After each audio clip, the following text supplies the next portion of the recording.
जय श्री राम दोस्तों, स्वागत है आपका हमारे YouTube चैनल रहस्य धर्म चैनल पर। दोस्तों, आज हम आपको बताएंगे हिंदी धारावाहिक के निर्माता व निर्देशक रामानंद सागर जी के बारे में।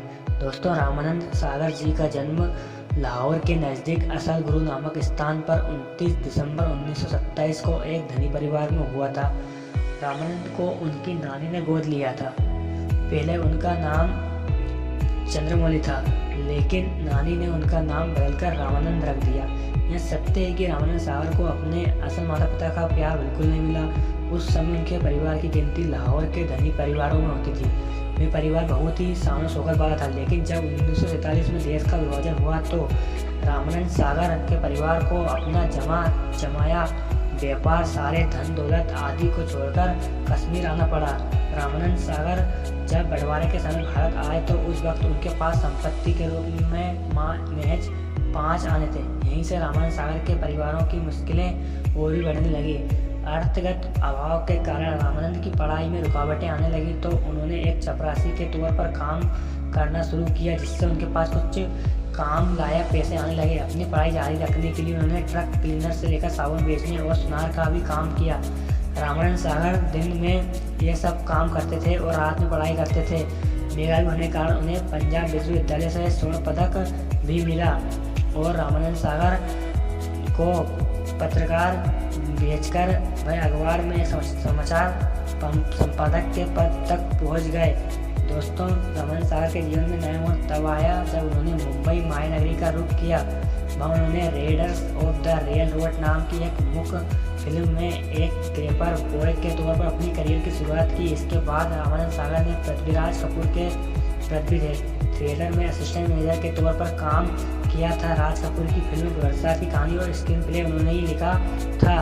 रामानंद सागर ने कई हिट फिल्में दी, फिर तो उन्होंने टीवी इंडस्ट्री से लेकर फिल्म इंडस्ट्री तक तहलका मचा दिया।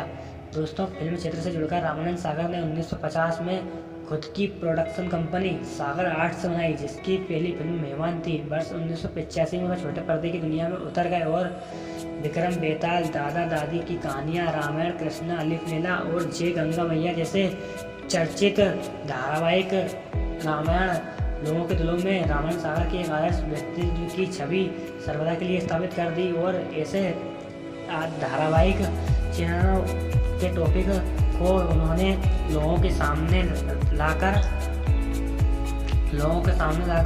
अपनी अलग ही छवि बनाई। और दोस्तों, रामानंद सागर देश और दुनिया के लाखों टेलीविजन दर्शकों पर जादू करने वाले रामायण धारावाहिक को रामानंद सागर ने जिस तरह पेश किया था कि उसके चलते दर्शकों के बीच एक जीवित किंवदंती ही बन गए।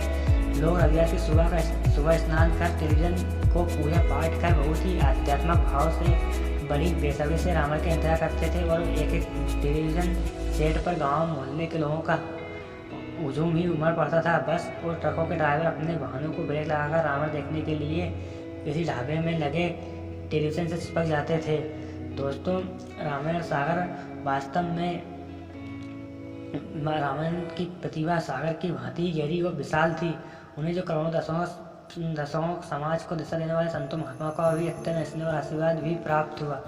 दोस्तों, उनके सुपुत्र श्री प्रेम सागर का कहना है कि रामायण की पटकथा तो सन 1976 में अमेरिका में चरस फिल्म की शूटिंग के समय ही रामानंद सागर जी के मन मस्तिष्क में बस गई थी, जिसकी पूर्व तैयारी हेतु पात्रों का पूर्व परीक्षण, पूर्व प्रयोग, चयन विक्रम बेताल धारावाहिक के रूप में हो गया था।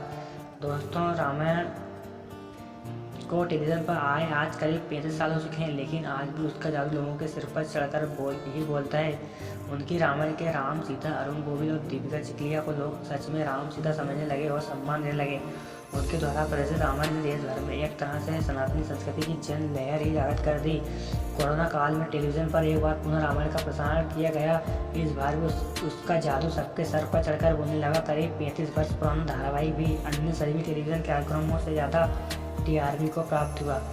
दोस्तों, रामानंद सागर को उनकी फिल्में और धारावाहिक उपलब्धियों के लिए समयानुसार पद्मश्री, फिल्म फेयर पुरस्कार, सर्वश्रेष्ठ निर्देशक, सर्वश्रेष्ठ लेखक आदि पुरस्कारों से सम्मानित भी किया गया। दोस्तों, 27 वर्षीय रामानंद सागर 3 महीने तक लगातार बीमार रहने के बाद 12 दिसंबर 2005 को देर रात मुंबई के एक अस्पताल में अपनी आखिरी सांस ली और श्री राम में सर्वदा के लिए लीन हो गए। तो दोस्तों, कैसी लगी ये जानकारी? अच्छी लगी हो तो वीडियो को लाइक करें और चैनल को सब्सक्राइब करें। धन्यवाद दोस्तों।